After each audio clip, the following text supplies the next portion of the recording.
bagaimana mungkin ya secara praktis Kristus mengatakan bahwa mereka telah meninggalkan kasih yang semula itu.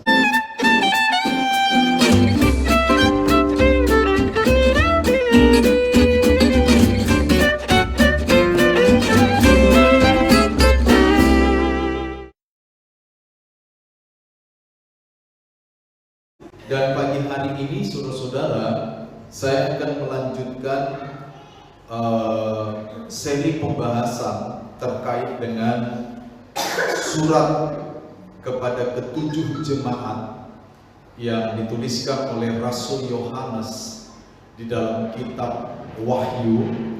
Dan minggu yang lalu kita sudah membahas tentang surat kepada jemaat di Efesus bagian yang pertama, ya. Dan pagi ini kita akan membahas bagian yang kedua, masih surat kepada jemaat di Efesus, saudara. Ya, mari kita buka Alkitab kita di dalam Wahyu pasal 2 ayat 1 sampai ayat 7. Wahyu pasal 2 ayat 1 sampai ayat 7, ya. Saya akan bacakan, saudara perhatikan baik-baik di Alkitab masing-masing, ya.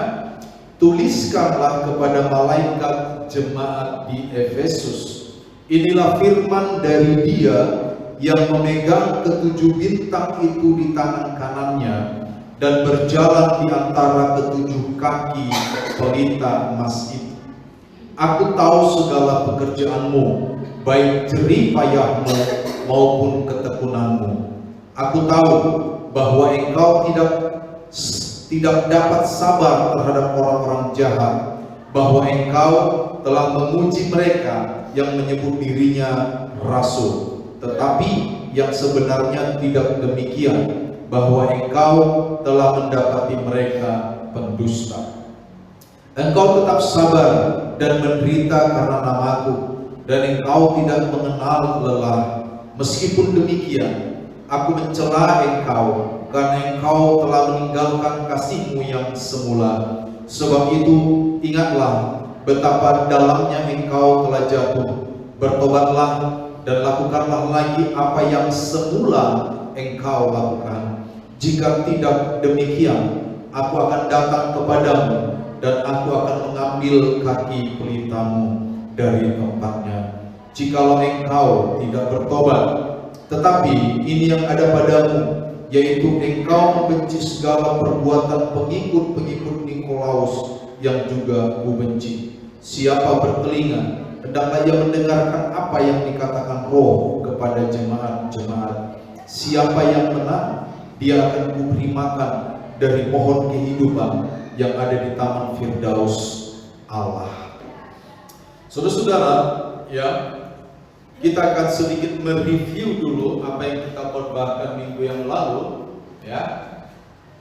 Minggu yang lalu kita sudah berbicara tentang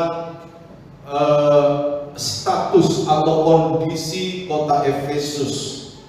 Kota Efesus memiliki signifikansi atau kepentingan yang sangat besar di abad pertama dan beberapa abad selanjutnya, saudara.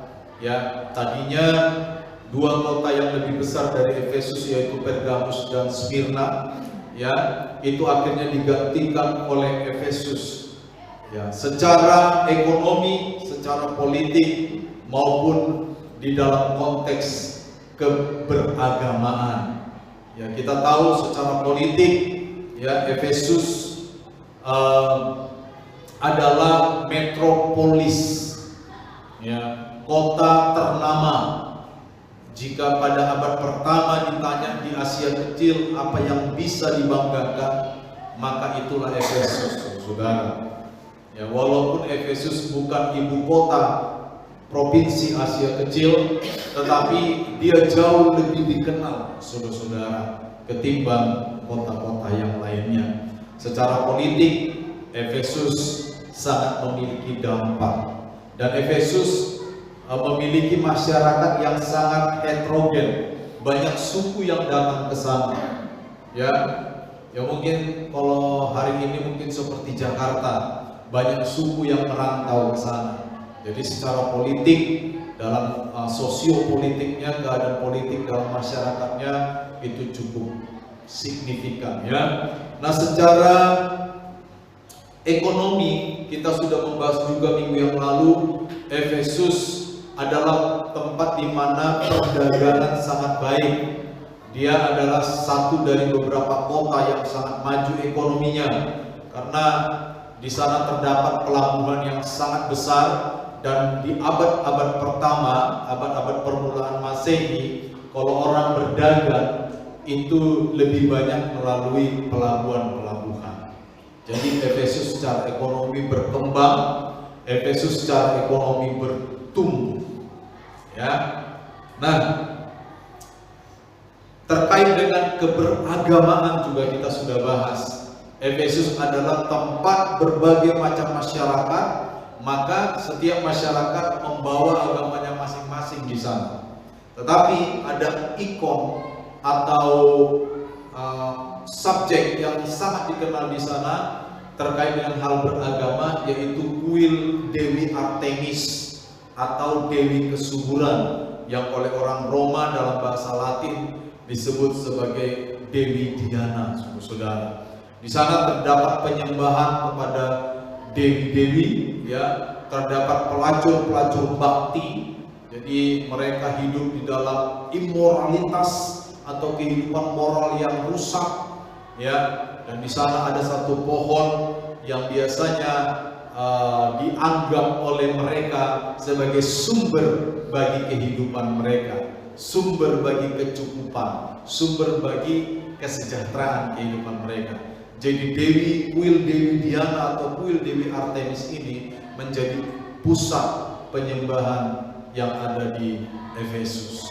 Selain itu, setelah Paulus 3 tahun tinggal di Efesus, kalau kita baca di Kisah Para Rasul, saudara-saudara, maka di sana sudah tumbuh benih-benih Injil, muncul pula agama yang dianggap baru pada waktu itu, yaitu agama Kristen.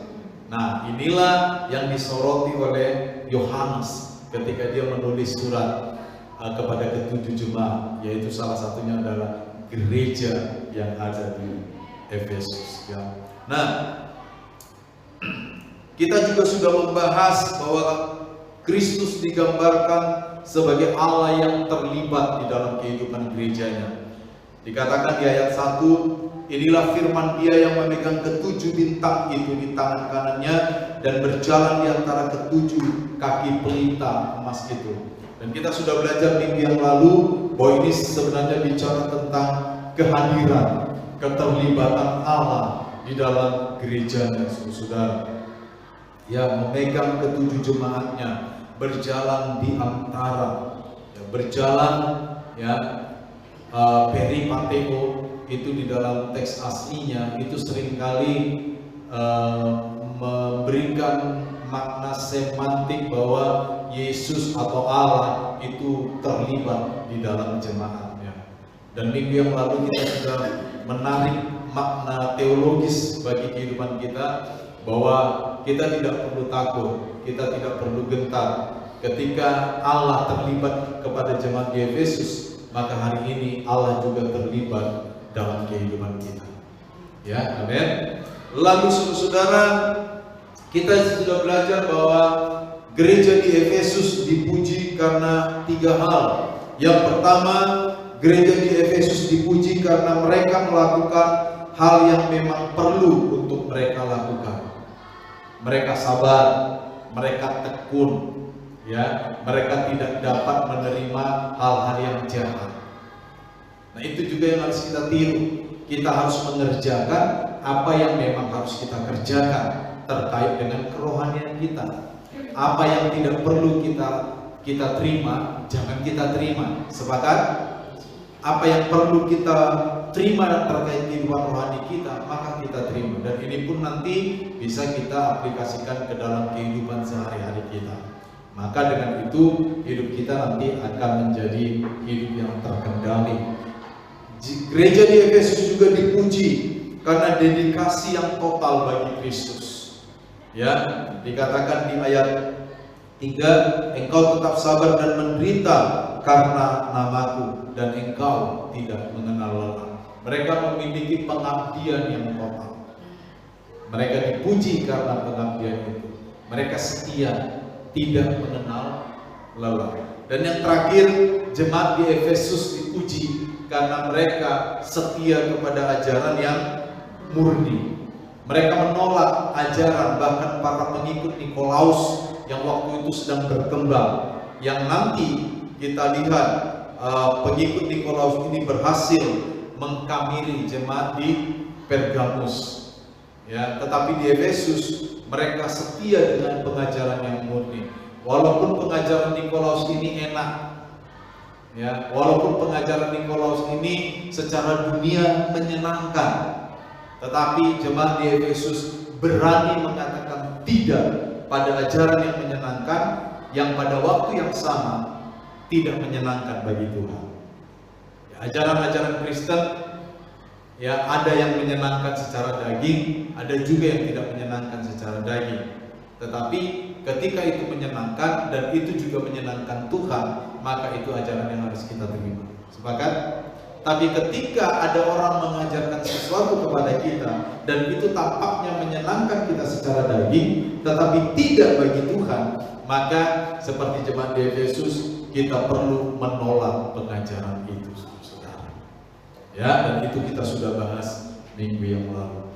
Nah, pagi ini secara khusus saya mau mengajak kita untuk memberikan perhatian secara khusus kepada teguran Allah kepada jemaat di Efesus. Nah, ini yang harus kita perhatikan, ya. Di satu sisi Allah memberikan pujian, ya, komendasi kepada jemaat di Efesus, tetapi ada juga hal di mana Allah memberikan teguran kepada jemaat di Efesus. Ini yang akan kita lihat pagi hari ini. Baik, mari kita lihat ayat 4. Ya, dikatakan di sini, meskipun demikian, aku mencela engkau karena engkau telah meninggalkan kasihmu yang semula. Sebab itu, ingatlah betapa dalamnya engkau telah jatuh, bertobatlah dan lakukanlah lagi apa yang semula engkau lakukan. Jika tidak demikian, aku akan datang kepadamu dan aku akan mengambil kaki pelitamu dari tempatnya jikalau engkau tidak bertobat. Ayat 5, ayat 4 dan ayat 5. Dikatakan di sini, aku mencela engkau karena engkau telah meninggalkan kasihmu yang semula. Memang ayat ini tidak terlalu mudah untuk kita pahami, karena kalau sekilas kita baca, seperti apa yang kita bahas minggu lalu, jemaat di Efesus itu diberikan pujian. Seperti tadi saya ulangkan, diberikan pujian bahwa mereka melakukan hal-hal yang benar yang mereka lakukan. Mereka juga memiliki dedikasi yang total bagi Kristus. Bahkan mereka setia dengan pengajaran yang murni, ya, yang diberikan oleh para rasul untuk mereka lakukan. Bagaimana mungkin, ya, secara praktis Kristus mengatakan bahwa mereka telah meninggalkan kasih yang semula itu. Sehingga kita perlu memahami ini dengan pelan-pelan supaya kita bisa mendapat apa sebenarnya yang dirujuk oleh Tuhan, sehingga di samping pujian yang diberikan oleh Tuhan kepada jemaat di Efesus, ada pula teguran, yang teguran ini merupakan teguran yang sangat keras kepada jemaat di Efesus. Kenapa begitu keras? Karena di ayat 5 dikatakan, engkau telah jatuh sangat dalam. Ingatlah betapa dalamnya engkau telah jatuh. Lalu solusi untuk apa yang mereka sudah alami itu adalah solusi pertobatan. Ya, di dalam konteks perjanjian lama, pertobatan lebih sering merujuk kepada perubahan perilaku. Tetapi di dalam konteks perjanjian baru, pertobatan ini justru juga lebih mendalam terkait dengan perubahan pikiran. Ya, makanya nanti di Roma pasal 12 ketika Paulus menulis kepada jemaat di Roma dikatakan, berubahlah oleh pembaharuan pikiranmu. Ya, mind pikirannya saudara. Jadi jemaat di Efesus dituntut untuk melakukan pertobatan atas apa yang telah mereka alami, saudara. Tentunya di mata Tuhan ini satu hal yang sangat serius. Sekali lagi, ini perlu ketenangan untuk berpikir, ya, karena di satu sisi Tuhan sangat memuji jemaat di Efesus, ya, mereka dipuji karena mereka melakukan apa yang seharusnya mereka lakukan. Mereka juga dipuji karena dedikasi yang total bagi Kristus. Mereka juga dipuji karena mereka setia kepada ajaran yang benar dan murni. Tetapi ada celah yang di mata Kristus, di mata Tuhan, ini sesuatu yang sangat serius. Apa itu? Mereka telah meninggalkan kasih mereka yang semula. Di dalam bahasa aslinya ini bisa diterjemahkan sedikit agak berbeda nuansanya. Engkau telah meninggalkan kasih yang kau punyai pertama kali engkau mengenal. Kira-kira begitu nuansanya. Mereka bukan kehilangan kasih, bukan. Jemaat di Efesus ini bukan kehilangan kasih, tapi mereka meninggalkan model kasih yang pertama kali dulu mereka punya terhadap Kristus. Ya, saudara mulai bisa membayangkan ini. Jemaat di Efesus itu tidak kehilangan kasih Kristus. Mereka juga tidak kehilangan kasih mereka kepada Kristus. Tapi mereka meninggalkan bentuk kasih, model kasih yang pertama kali dulu mereka punyai terkait Kristus. Saudara bisa lihat bedanya? Ya. Nah, ini nanti akan kita bahas lebih dalam lagi, tapi pelan-pelan ya. Kita lihat dulu tegurannya. Aku mencela engkau. Ya. Kenapa saya tampilkan di sini teks Yunaninya? Karena ada sedikit terjemahan yang berbeda yang mungkin akan menolong kita untuk memahami. Dikatakan di sana dalam teks Yunaninya, aku punya sesuatu, unek-unek mungkin. Kalau kita bisa gambarkan bahwa Tuhan punya unek-unek. Tuhan tuh bicara sama jemaat di Efesus. Kamu dedikasimu total, bagus, kerjamu bagus. Tapi aku punya satu hal unek-unek. Pernah nggak saudara ngomong gitu sama orang? Kamu tuh bagus, ya kan? Kamu tuh, aduh luar biasa. Tapi aku punya unek-unek nih satu nih. Ya, kira-kira gitu tuh. Dedikasimu bagus, ya. Kamu melakukan hal yang perlu kamu kerjakan. Kamu total kepada Tuhan. Kamu mencintai pengajaran murni yang diajarkan oleh para rasul kepadamu. Tapi aku punya satu hal, unek-unek yang akhirnya melawan engkau. Jadi kata mencela di sini, ya itu sebenarnya di dalam teks aslinya itu bisa dipahami lebih panjang gitu. Ya, dikatakan aku mencela engkau, tetapi aslinya aku punya sesuatu, aku punya satu hal. Ini unek-unekku kepada engkau. Ini persoalan hatiku kepada engkau. Apa itu, kan? Nah, kata ini, saudara, itu selalu menggambarkan persoalan menyangkut kehidupan rohani dan moral. Biasanya kata ini, aku punya sesuatu, ya. Echo kata su, itu artinya aku memiliki satu hal melawan engkau. Ya. Ini biasanya merujuk kepada adanya persoalan moral, atau persoalan spiritual di gereja Efesus. Ingat, secara materi gereja di Efesus saya bisa pastikan memiliki kecukupan yang luar biasa. Tetapi di dalam semua atau di samping semua pujian yang diberikan oleh Tuhan kepada jemaat di Efesus, ada satu hal yang Tuhan soroti secara mendalam, bahwa mereka telah meninggalkan bentuk kasih, cara mereka mengasihi, ya, bagaimana mereka mengasihi Tuhan waktu pertama kali mereka mengenal Tuhan.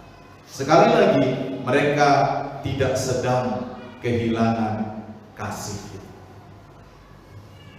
Ya, untuk lebih jelasnya kita lihat. Ya. Meninggalkan kasih yang semula.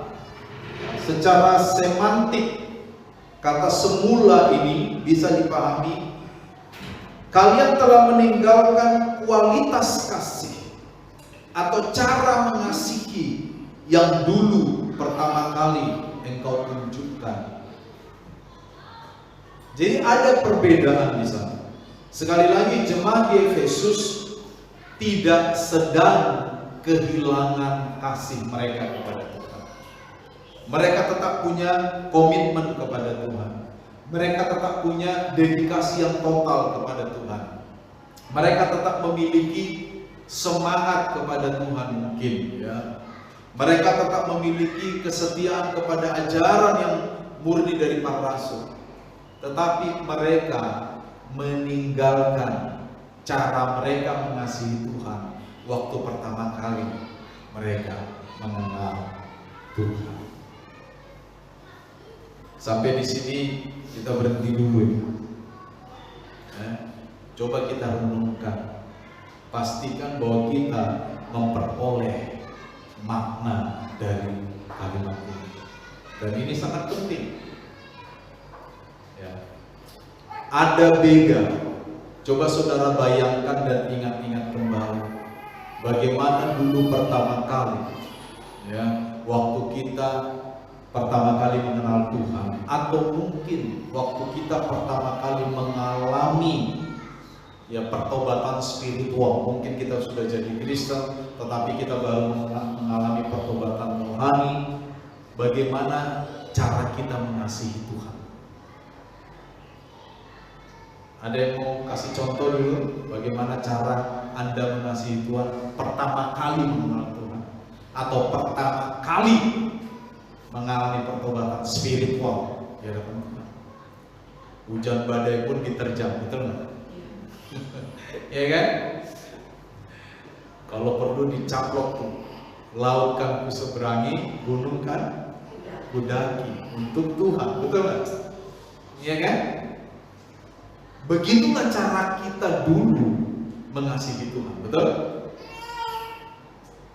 Begitulah semangat yang kita tampilkan dalam rangka mengasihi Tuhan. Kita mungkin memberi dengan sukacita. Kita mungkin mengajukan diri untuk melayani dengan sangat semangat.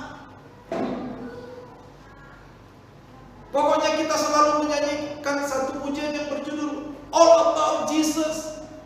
That's not about me. Semuanya tentang Tuhan, bukan tentang saya, ya kan? Begitulah dulu cara kita mencintai Tuhan itu.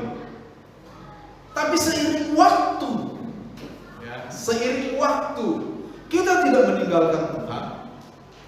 Kita mungkin tetap melayani Tuhan, ya. Kita mungkin tetap ke gereja. Kita mungkin tetap melakukan aktivitas-aktivitas rohani. Kita mungkin sangat setia kepada pengajaran-pengajaran yang benar.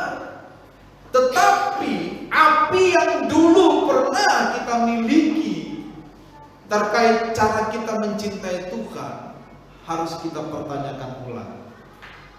Apakah api itu masih ada?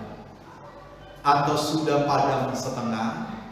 Atau sebenarnya sudah padam sama sekali? Itu yang harus kita renungkan.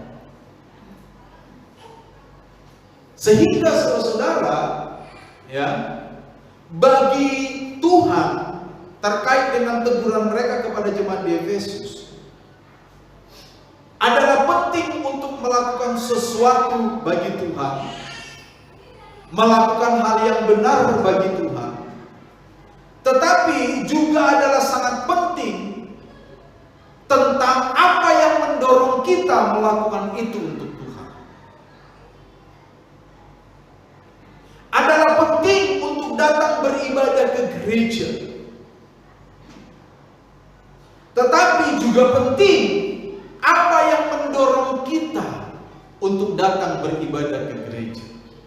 Adalah penting untuk kita bisa melayani Tuhan dalam bentuk-bentuk praktis di gereja atau dimanapun.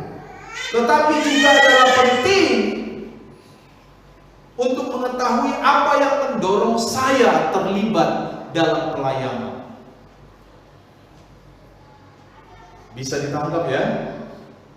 Jemaat di Efesus ditegur, atau lebih tepatnya Tuhan sangat tidak senang ketika menemukan bahwa cara mereka mengasihi Tuhan itu tidak lagi seperti dulu pertama kali mereka mengasihi Tuhan. Ya kan? Ini mungkin seperti lagunya Betaria Sonata ya. Dulu segenggam emas, ya kan? Artinya dulu, ya kan? Emas itu kan simbol dari kemewahan dan kasih. Jemaat di Efesus, mereka adalah jemaat yang hebat, yang kuat dalam mentalnya. Mereka berdedikasi tinggi. Mereka tidak pernah mau menolak keilahian Tuhan. Makanya dikatakan kamu menderita karena namaku. Artinya apa? Dalam konteks gereja mula-mula, ini pasti perbuatan tentara-tentara Roma yang menangkapin atau yang menganiaya pengikut-pengikut Kristus. Tetapi jemaat di Efesus setia. Mereka tidak mau menyangkal Yesus. Mereka punya dedikasi yang pokok. Tetapi jauh lebih dalam daripada tindakan tetap setia kepada Tuhan. Tuhan dapat melihat apakah tindakan itu masih didasari oleh cara mereka mencintai Tuhan seperti dulu mereka mencintai Tuhan. Dan Yesus menyimpulkan melalui Rasul Yohanes bahwa itu tidak lagi sama. Sehingga dikatakan, kamu telah meninggalkan kasihmu yang dulu engkau pernah tunjukkan ketika pertama kali engkau mengenal aku. Kira-kira gitu teksnya. Jadi kata semula di sini, kamu telah meninggalkan kasihmu yang semula. Artinya itu kamu telah tidak lagi menunjukkan cara kamu mengasihi aku sama seperti caramu dulu pertama kali waktu mengenal aku. Kamu tidak lagi melakukan itu. Tinggal ini kita tarik dalam kehidupan kita hari ini. Tanya diri kita, dulu waktu kita pertama kali mengenal Yesus, waktu kita begitu bergelora terkait dengan Tuhan, waktu kita mengalami pertobatan spiritual, ya, begitu cara kita mengasihi Tuhan. Pertanyaannya, apakah cara itu masih kita miliki hingga hari ini? Tentu kita tidak sedang kehilangan kasih Tuhan. Kita tidak sedang kehilangan kasih kita kepada Tuhan. Juga kita tidak kehilangan kasih kita kepada sesama. Tetapi bagaimana cara kita mengasihi Tuhan dulu? Bagaimana cara kita mempraktekkan kasih Tuhan kepada sesama kita dulu? Apakah itu masih bertahan atau kita sedang meninggalkan cara itu? Ini pertanyaan buat kita.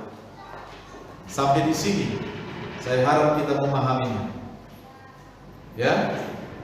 Karena ini penting, sekali lagi saya katakan, ini tidak mudah untuk kita pahami. Itu sebabnya saya perlu kita tenang, berkonsentrasi sehingga poinnya bisa diterima dengan baik. Ya.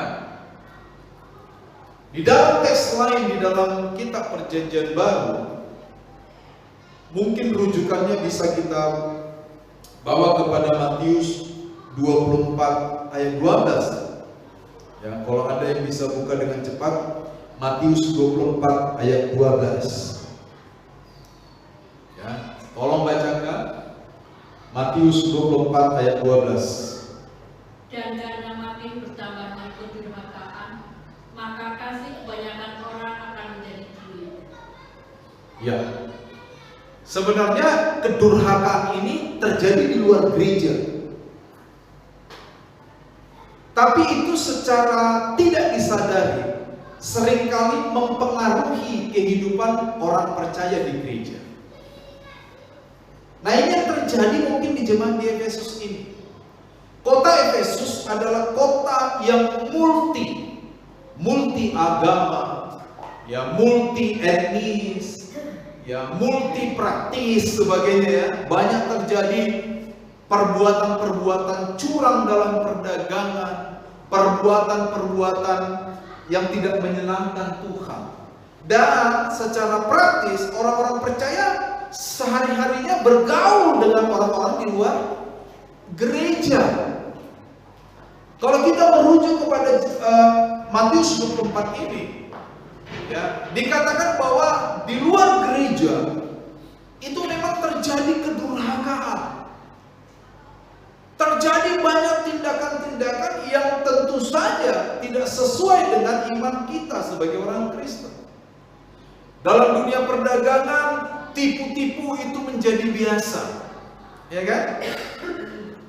Di dalam dunia politik, ya kan, sogok sana, sogok sini, ya kan?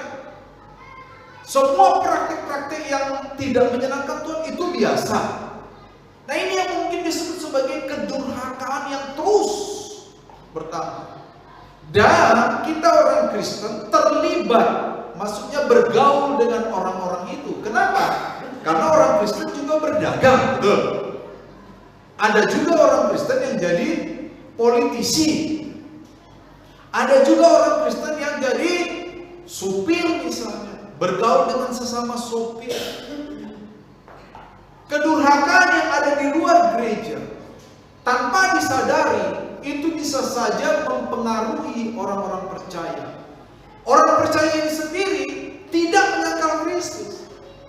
Dia tetap percaya kepada Kristus, bahwa Kristus adalah Tuhan. Orang percaya ini sendiri tetap ke gereja. Ini tetap ke gereja aja bisa jadi seperti orang Efesus. Gimana gak ke gereja ini? Iya kan? Orang percaya ini sendiri, ya, mengetahui ajaran-ajaran yang benar. Kalau dikatakan kamu mau menyangkal Kristus, dia akan berkata tidak. Saya masih ingat beberapa kerusuhan di Indonesia. Bahkan orang Kristen sampai membawa senjata untuk mempertahankan nama Tuhan. Tentu dalam konteks-konteks tertentu itu tidak bisa dihindari. Tetapi saya mau menyorot tentang semangat mereka tentang Kristus. Tapi pertanyaan mendasar di sana, apakah dengan mereka tidak menolak Kristus, dengan mereka tidak menyangkal Kristus, pertanyaannya, apakah mereka mengasihi Kristus dengan cara yang benar? Ini kira-kira sama dengan begini, saudara. Saudara punya anak, saudara gak pernah ditolak sebagai orang tua. Anak saudara gak pernah menolak saudara sebagai ibu atau bapak. Tapi bagaimana cara mereka memperlakukan engkau? Itu menjadi ukuran apakah engkau senang sebagai orang tuanya atau tidak. Betul? Itu mungkin yang dirasakan oleh Tuhan. Orang di Efesus tidak menolak mereka sebagai Tuhan. Mereka bahkan semangat berdedikasi terhadap penganiayaan tentara Roma, kekuasaan Roma. Mereka tidak mau menyangkal Yesus. Tetapi di satu sisi Tuhan melihat bagaimana cara mereka mengasihi Tuhan itu tidak sesuai lagi dengan maunya Tuhan. Itu menyedihkan hati Tuhan. Ingatlah betapa dalamnya engkau telah jatuh. Engkau telah meninggalkan kasih-Mu yang semula. Dulu caramu mengasihi aku itu begini, tapi sekarang udah tidak lagi. Saya pengen melihat caramu dulu mengasihi aku. Kira-kira seperti itu yang mau disampaikan oleh Tuhan kepada jemaat di Efesus. Ya. Mereka menjadi dingin, kata kitab Matius, kehilangan antusiasme, ya, kehilangan semburan semangat untuk mencintai Tuhan. Saya menyimpulkan, mungkin yang terjadi di jemaat di Efesus ini adalah jemaat di Efesus ini adalah orang-orang yang religius, yang agamis, tetapi tidak spiritual, tidak rohani. Ini kesimpulan saya pribadi. Setelah saya mengamati, ya kita sering juga mengalami. Kita mungkin agamis, betul? Ya kita tidak tahan kalau agama Kristen dilecehkan, misalnya. Ya, membara dada kita, betul nggak? Seenaknya agama saya dilecehkan, ya kan? Tiba-tiba telepon bunyi, halo ini di mana? Lagi OTW, padahal duduk. Hal kecil, tapi Tuhan kan tahu segala sesuatu, betul? Kita baca berita bagaimana gereja dibakar misalnya, kita emosi, semangat kita membela ketuhanan kita. Tapi di saat yang sama, berapa tadi biayanya Pak? Tadinya 275.000. Religiusitas versus spiritualitas. Beragamis itu baik, tapi jauh lebih di atas agamis kita harus menjadi orang yang rohani, yang spiritual. Amin. Karena ada orang agamis tapi tidak spiritual. Orang yang spiritual pasti agamis dulu. Ada orang datang ke gereja, ya, tapi hatinya tidak di gereja itu, enggak spiritual itu. Kemana-mana hatinya. Mungkin kepada kekasih menjauh di Mato, ya kan? Mungkin kepada urusan bisnis yang belum kelar. Mungkin kepada kompor yang lupa dimatikan tadi. Makanya kalau ke gereja persiapannya harus harus bagus. Sebelum tinggalkan rumah diselidiki itu kompor mati enggak, gitu kan? Sebelum ke gereja di WA tuh, ya kan? Mas atau Mbak atau ya, saya ke gereja dulu ya, jangan dihubungi, ya kan? Sebegitu harusnya. Jadi bagaimana kita memaknai kondisi jemaat di Efesus ini adalah bahwa jemaat di Efesus ini sangat agamis. Mereka rela membela nama Tuhan. Mereka tahu mana yang benar, mana yang salah. Dan itu semua baik. Itu yang kita khotbahkan minggu lalu, itu semua baik. Tetapi rupanya Tuhan melihat ada celah besar bahwa mereka tidak lagi membela Tuhan dengan cara bagaimana mereka membela Tuhan pada waktu pertama kali. Mereka membela Tuhan hanya sekedar bahwa mereka orang Kristen. Tuhan butuh lebih daripada itu. Makanya tadi saya bilang, bagi Tuhan melakukan sesuatu yang benar itu penting. Tapi adalah juga penting apa yang mendorong kita untuk melakukan itu. Amin. Itu dia, saudara. Ya. Keimanan mereka sangat tampak kuat di permukaan, tapi tidak mendalam. Saudara, mengerti kalimat ini? Mereka orang beriman, saya orang beriman, saudara orang beriman. Kita tarik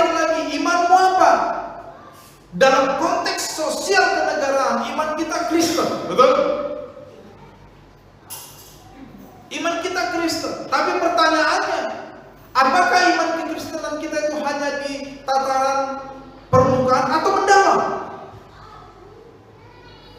Itu pertanyaannya. Dan contoh-contoh ini yang kita bahas tadi barusan.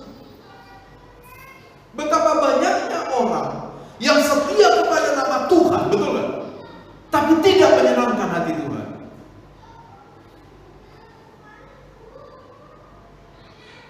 Betapa banyaknya orang yang merepresentasikan atau mempresentasikan Tuhan dengan memakai kalung salib, tapi perbuatannya tidak seperti kalung salib itu. Itu kan representasi kekristenan, kalung salib, betul? Dan dengan bangga memakai kalung salib dan besar, mungkin 2 pon. Tapi perbuatan-perbuatannya tidak merepresentasikan, tidak kembali mewakilkan salib itu. Dan kalau ditanya, kamu mau sangkal Tuhan apa tidak? Mungkin mereka berkata, oh tidak, saya tidak akan pernah menyangkal Yesus. Yesus adalah Tuhan. Pikiran-pikiran benar itu memenuhi kepalanya. Tetapi pertanyaannya sekali lagi, apa yang dihasilkan dari pikiran-pikiran yang benar itu? Apa yang mendorong dia untuk melakukan semua itu? Apakah rasa cinta yang mendalam kepada Tuhan atau sesuatu yang lain? Nah, ini yang ditegur kepada jemaat di Efesus. Kamu dedikasimu bagus, kamu melakukan hal, kamu tahan menderita, kamu tekun. Waktu kamu diancam supaya menyangkal Yesus, kamu tidak mau, kamu menderita demi namaku. Bahkan engkau setia dengan pengajaran, pengikut Nikolaus engkau tolak. Tetapi ini yang aku punya untuk menentang engkau.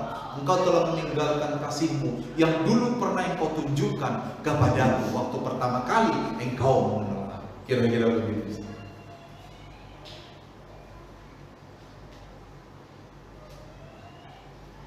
Amin. Amin. Paham?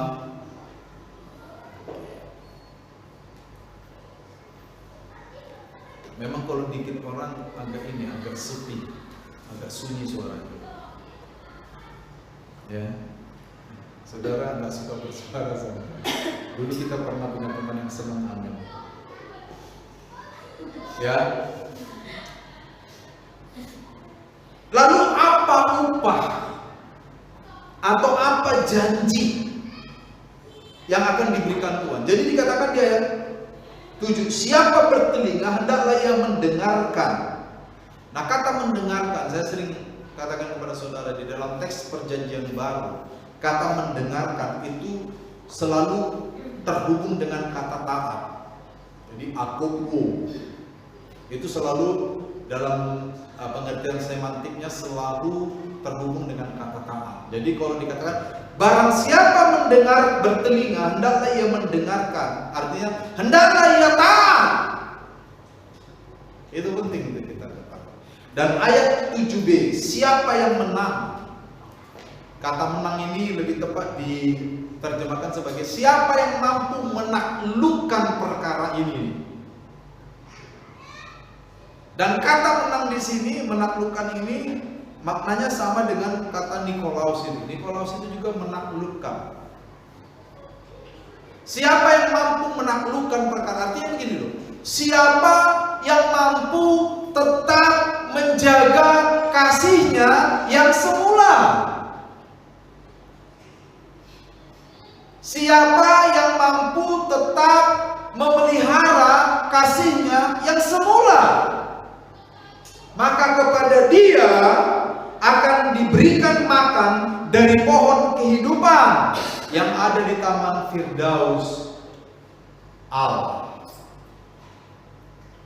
Ya, makan dari pohon kehidupan. Di dalam perjanjian lama, khususnya dalam kitab Kejadian, maka pohon kehidupan ini terkait dengan bagaimana Allah berurusan dengan Adam dan Hawa. Pada waktu itu Adam dan Hawa ditempatkan di dalam Taman Eden. Tetapi Karena mereka berbuat dosa, maka Adam dan Hawa, Adam dan Hawa itu dikeluarkan dari Taman Eden, dan secara praktis Adam dan Hawa secara fisik terpisah dari pohon kehidupan itu yang ada di Taman Eden. Mereka terpisah secara fisik. Tadinya mereka ada bersama dengan pohon kehidupan. Mereka berbuat dosa, secara fisik mereka dikeluarkan dan terpisah dari pohon kehidupan. Nah, di dalam kuil Dewi Artemis yang tadi pertama saya ngomong, juga ada pohon yang dianggap sebagai pohon kehidupan. Waktu Yesus berkata, barang siapa tetap bisa menjaga kasihnya seperti kasihnya yang semula, aku akan memberi dia makan dari pohon kehidupan. Ini seakan-akan Yesus berkata bahwa kalian tidak perlu bergantung kepada pohon yang ada di kuil itu. Karena sebenarnya saya punya pohon yang betul-betul adalah sumber kehidupan. Mengerti maksudnya? Bukankah orang-orang Efesus untuk mencari kehidupan yang mereka pahami secara rohani bagus, itu mereka ke kuil Diana, mereka ke kuil Artemis. Di sana ada satu pohon, tapi mereka melakukan hal-hal yang immoral. Mereka melakukan kejahatan, tapi mereka berharap dari pohon. Yesus sedang berkata, itu gak benar. Pohon kehidupan yang benar itu ada padaku. Jadi barang siapa mampu menjaga kasihnya dengan cara yang benar kepadaku, maka dia benar-benar aku kasih pohon kehidupan, benar-benar aku kasih makan dari buah yang dihasilkan oleh pohon kehidupan itu. Dan dikatakan pohon kehidupan itu ada di dalam Taman Firdaus Allah. Dan ini seringkali merujuk kepada tempat di mana Allah berdiam. Kalau hari ini secara mudah kita pahami, itu adalah surga. Tapi isunya sudah kita sampaikan, sudah ditangkap, amin. Ya, sekali lagi saya ulang dengan satu kalimat padat. Tuhan akan memuji umatnya yang setia. Tuhan akan memuji umatnya yang memiliki dedikasi total kepada Dia. Tuhan akan memuji umatnya yang melakukan apa yang seharusnya dilakukan. Tuhan akan memuji umatnya yang setia dengan pengajaran-pengajaran yang alkitabiah. Kalau di masa pertama yang sesuai dengan pengajaran para rasul, tetapi juga sangat penting untuk memastikan bahwa cara kita untuk menjalani semua itu tadi, cara kita untuk mengasihi Tuhan terkait dengan kesetiaan, terkait dengan dedikasi, terkait dengan pengajaran yang murni, itu harus tetap dengan cara yang tepat, dengan cara yang menyenangkan hati Tuhan, dengan cara yang kita pernah tunjukkan ketika kita pertama kali mencintai Tuhan. Saya tidak bisa memberikan bahasa yang terlalu definit. Saya hanya bisa memberikan semacam alusi atau perbandingan atau percontohan. Ya seperti tadi di awal saya katakan, pertama kali kita cinta Tuhan, gunung pun kan ku daki, laut pun ku seberangi. Kira-kira itu. Dan ketika saya mengatakan kalimat perbandingan ini, saya yakin saudara dapat menangkap maksud saya. Benar? Hari ini, apakah kita masih mencintai Tuhan dengan cara yang sama? Gunung akan kudaki, laut kuseberangi. Apakah masih begitu? Kalau tidak, maka kita harus bertobat. Karena bagi Tuhan, kita telah jatuh sedemikian dalam. Walaupun fisik kita ada di sini.